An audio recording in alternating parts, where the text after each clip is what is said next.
ট্রাইব্যুনালে আবু সাইদ হত্যা মামলার সাক্ষীদের সাথে যোগাযোগ না করেই মিথ্যা অজুহাতে পিছিয়েছে সাক্ষ্য গ্রহণের কার্যক্রম, যা বিচারিক কার্যক্রমকে প্রলম্বিত করার দুরভিসন্ধি বলে অভিযোগ করেছেন সাক্ষী ও সহযোদ্ধারা।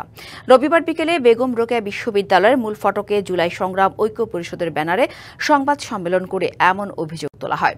এ সময় সংগঠনটির মুখপাত্র ও আবু সাইদ হত্যা মামলার সাক্ষী শাহরিয়ার সোহাগ বলেন, গণ অভ্যুত্থানের অগ্রনায়ক সাইদ হত্যা মামলার বিচারিক কার্যক্রমে সংশ্লিষ্টদের গাফিলতি রয়েছে। তারা মামলার সাক্ষীদের সাথে যোগাযোগ না করেই অনুপস্থিত দেখিয়ে তৃতীয়বারের মতো পিছিয়েছে এর কার্যক্রম।